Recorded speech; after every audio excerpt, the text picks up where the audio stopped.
start by introducing myself. My name is Hillary Cascade. I'm the founder of Parents Against Baker Acting Children for Charlotte County. The reason that I started this group is because right after the very tragic school shooting in Parkland in February, the first thing that happened was Scott Israel went on television, Sheriff Israel, and immediately started calling for more Baker Act powers. To me, this is extremely frightening. The Baker Act is already abused. It is misused. It is not used as intended, especially when it comes to children. Solon?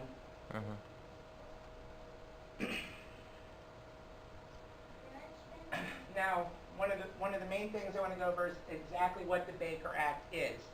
For the state of Florida, the Baker Act is the Florida Mental Health Act, Florida Statute, Chapter 394. It covers all aspects of mental health care in Florida, voluntary admissions as well as involuntary admissions. It covers who is able to provide services such as crisis stabilization units and short-term residential treatment facilities. The Baker Act is supposed to protect the rights of all individuals, providing due process, whereas before its introduction in 1971, there was very little due process for people committed to mental health facilities. An involuntary examination, or Baker Act, can be initiated in one of three ways: by police, by a licensed professional, or by a judge in an ex parte motion. Solon? Now, when it comes to initiation of the Baker Act, law enforcement does more than 50%. Mental health professionals are responsible for just under 50%, and the courts do under 2% of all Baker Act initiations. In order to meet criteria to be Baker Acted, you must A, have a mental illness, or at least appear to have a mental illness. You must present a danger both to either to yourself or to others in the public, and you must refuse a voluntary exam or be unable to understand the reason why an exam is necessary. Now, what is supposed to happen is that it's supposed to focus on stabilizing the immediate crisis. Supposedly within 72 hours of placement, they have to decide what to do with you. They either have to release you or keep you. The 72-hour time frame is actually how long they have to go in front of a judge and file their motion. The actual average length of a Baker Act stay is 4.5 days. In most of these facilities, that's roughly $1,000 a day that you will be charged. Release must be approved by a psychologist or a psychiatrist. Just to draw attention to those little asterisks, one of the tactics they like to use is to ask you to become a voluntary patient. Now, what this does is actually extend the time that they have to do something with you. If you sign yourself in as voluntary, they then have an additional 24 hours to decide to go in front of a judge or to release you.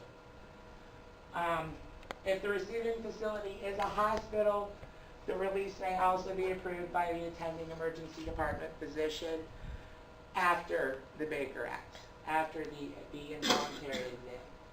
Next slide. Now, some of the key stats for this. Over the last 15 years, the incidence of Baker Act has more than doubled by more than 105%, whereas the population increase for this same time period is only about 22%. So there's a big disparity there. Out in the last numbers, 2016, 2017, we have almost 195,000 Baker Acts in the state of Florida.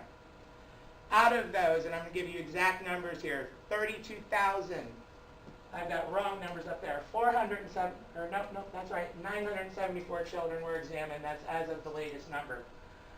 Out of these, one out of every 6 Baker Acts is for a child under age 18. 1 out of every 10 Baker Acts is for a person over the age of 65. Solon, go ahead. Now, like I said, the intent of the Baker Act, it was introduced by Representative Maxine Baker in 1971, who was absolutely appalled at the roughly 100 years worth of mental health laws that we had beforehand. If you were, in order to be involuntarily committed at that point in time, all it took was 3 people to go swear out an affidavit and take that to a judge, and for the judge to agree. You could be locked away indefinitely. You were only allowed to communicate with 1 person. You had no privacy. You had no due process. Maxine Baker intended to change that. She said, in the name of mental health, we are depriving people of their greatest possession, liberty. And her intention was actually to increase voluntary examinations, not to lock people away. So, now, the following criteria must be met in order for a person to meet a Baker Act. There's reason to believe that the person is mentally ill. That means that there is an impairment of the mental and emotional process that exercise conscious control of one's actions or the ability to perceive and understand reality. The impairment substantially interferes with the person's ability to meet the ordinary demands of living regardless of etiology. Now, the term etiology means what causes it, where does it stem from? In the state of Florida, the Baker Act clearly defines mental illness. It also defines what mental illness is not. Mental illness does not include developmental or degenerative conditions, autism, dementia, Parkinson's disease, Alzheimer's. None of these conditions, even though they may cause people to act out, they may cause people to have tantrums. These conditions do not meet criteria for Baker Act. Because of this person's mental illness, they have refused a voluntary exam, or they're unable to determine why an exam is necessary. And without care or treatment, the person is likely to suffer from neglect, resulting in real and present threat of substantial harm that cannot be avoided through the help of others, or there is a substantial likelihood that without care or treatment, the person will cause serious bodily harms to themselves or others in the near future, as evidenced by recent behavior. Excuse me, bear with me.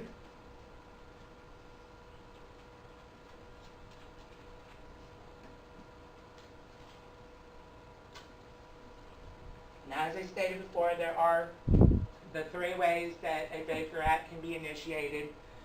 The first of which is through the circuit court by ex parte order. That happens very, very, very rarely. In reality, less than 2% of the time.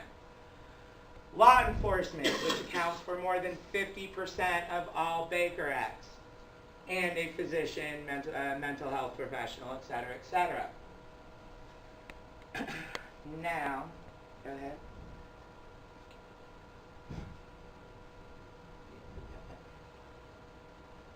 Now, this is just to remind you what the Baker Act actually says, what they are allowed to do, what they're not allowed to do. I did already show these slides earlier. The same things are in your handout. Now, I'm going to give you... What slide am I on? I'm lost. 9. 9? Sorry, it's my first time doing this, guys. Bear with me. You're forgiven. Thank you. Okay. Hi. Now, what we're going to do here is, does anybody have any questions, starters? Everybody understands kind of the intent of the Baker Act, what it's supposed to do? Now, I'm going to give you a couple of real-world scenarios on Baker Acts. This one I have to read to you. It is a man and his wife are having breakfast when there's a knock at the door. The husband opens the door to find 2 police officers asking for the wife. The husband queries this, and the police simply tell him that they need to speak to his wife. At this point, the husband knows that he and his wife are in a dangerous situation, as he is familiar with the Baker Act and the power that the law enforcement has been granted. Luckily, his wife is also educated on this law. The husband gets the wife, and they very politely, professionally, and calmly speak with the officers about why they are there. As it turns out, the officers have an ex parte order to Baker Act a person with the exact same name as the wife. However, due to the husband and wife demonstrating that they know the criteria for Baker Act, as well as the calmness with which they are communicating, the police pause long enough in their execution of the ex parte to realize that they may not have the right person. The police check and learn that the name is right, but the address is wrong. They have the wrong person. They apologize and leave. Now, this example has a happy ending. Had either of this couple showed any kind of agitation, the wife very likely would have been Baker Acted on the spot, and it would have been a completely different scenario. Usually, when a person is Baker Acted, especially an elderly person, it looks more like this. This 91-year-old gentleman in Punta Gorda, Florida, was having a tantrum. He's an Alzheimer's patient. They called the police to Baker Act this gentleman. He was tased, and it ended up killing him.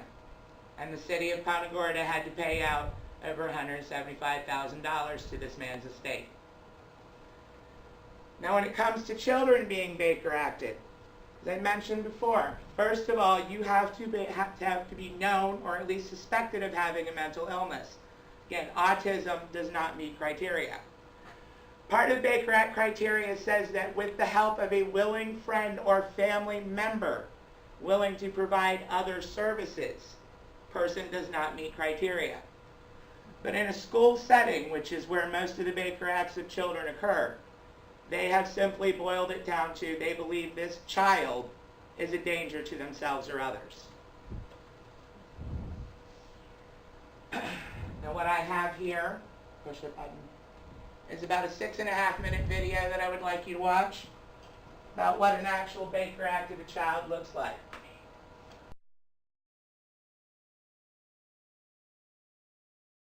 I coined the term, oh God, I'm going to be in video. Yep. I coined the term, parts, by the way. Anyways, I coined the term, and do you agree with it, that they're basically, it's like policing for profit, it's basically Baker Acting for profit then, for numbers to jump like that. Do you agree? I do. As I said, more than half of the Baker Acts are initiated by police. From a lot of the teenage children that I have interacted with, a lot of them are Baker Acted for nothing more than contempt of cop.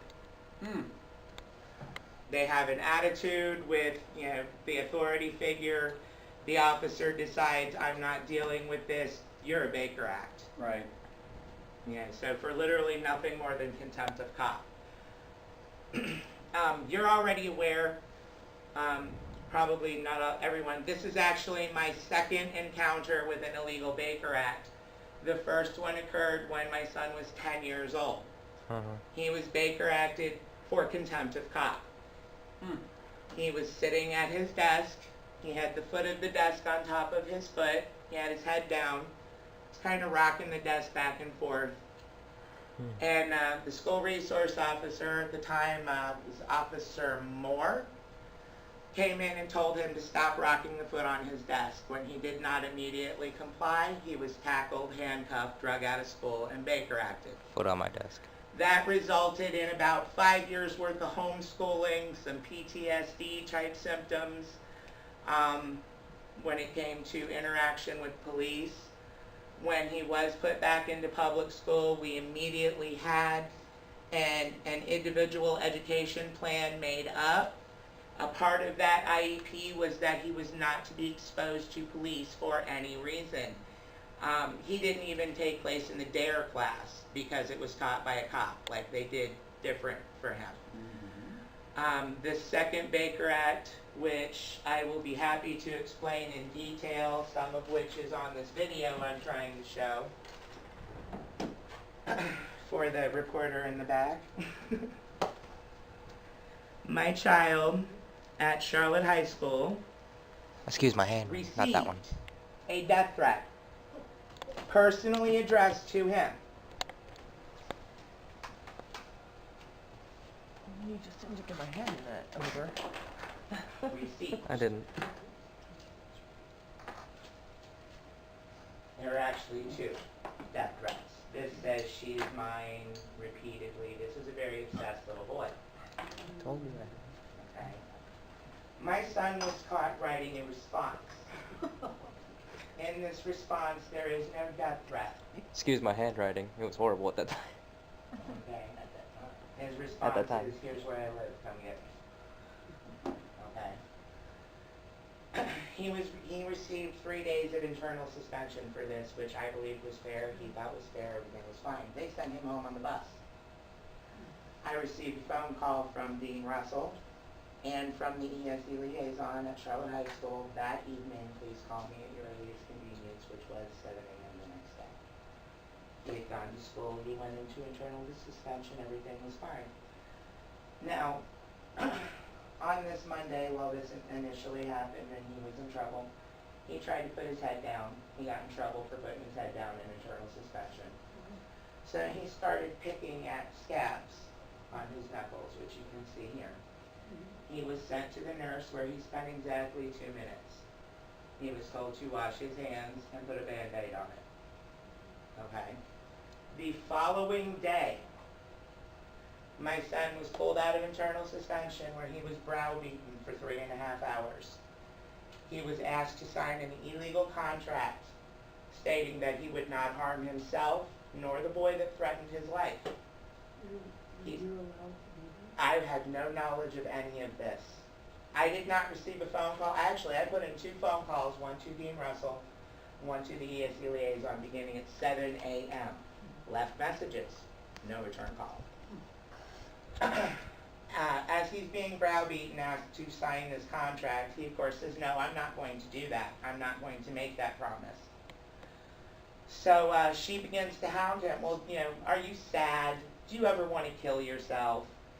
In typical teenage boy fashion, he very sarcastically responded, yeah, every day I'm at school. Using that response, and this, which she claimed he stabbed himself in the hand, my son was then put under Baker Act. With a pencil. Now, according to United States Supreme Court, John Badel versus the United States, a citizen has the right to resist a false arrest with the same amount of force as they would any other assault or kidnapping. My son did resist his kidnapping. Now by resist I mean he tried to walk away. He tried to run away. He tried to get away. As soon as we're able to run this video, you'll be able to see the results of that. You can share her story too. Isn't volleyball? You can share her story too. Okay. This young lady here, her name is Adriana, and she's had some similar problems in high school. She's actually been the victim of a lot of bullying. She was the victim of some sexual harassment from some teenage boys. When she goes to report these things to her administrators and teachers, they basically tell her she's the crazy one, she's the one with the problems, she's the one that needs to be in the hospital. And I've actually gotten numerous messages from this poor girl during the school year where she is sitting in the office absolutely terrified. She's about to be Baker Acted. Can you get a hold of my mom? Help me. Not that mom's not there, but I live 4.5 hours away. So it makes it tough.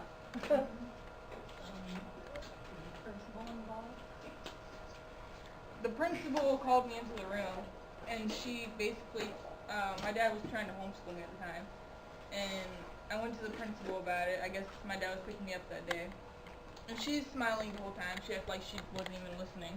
She's smiling at me, and I'm telling her, like, she's like, why do you want to be homeschooled? I'm like, well, one, I get bullied constantly, and I'm a sophomore there. I get bullied all year, all last year.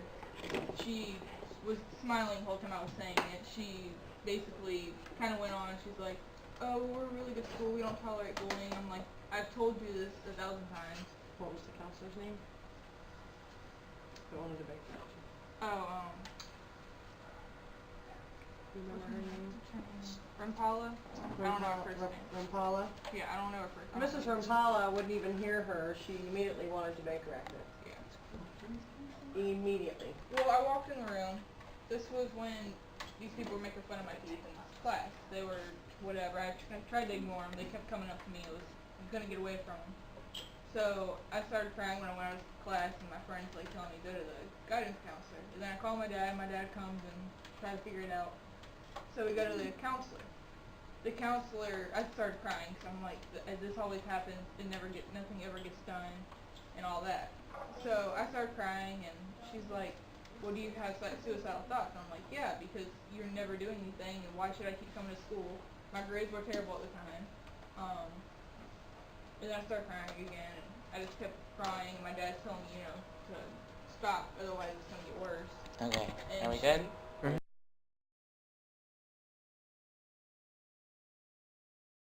She then, Charlotte. Hi. Yeah. She then, she gave me a crisis hotline to basically turn myself in for Baker acting. Yeah.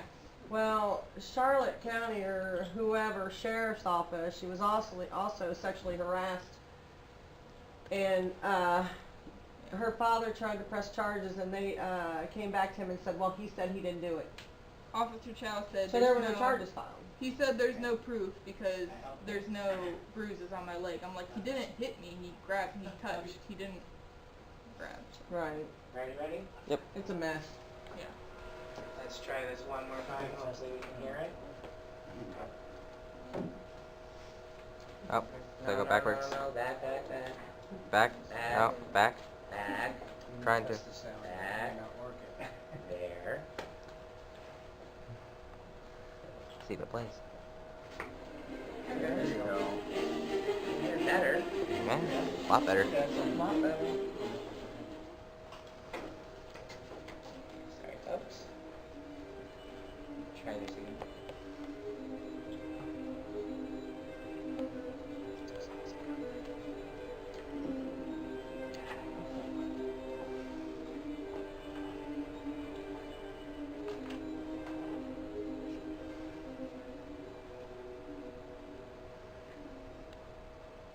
Please protect your kids, folks. Please understand what's happening here.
Man, I had skinny arms.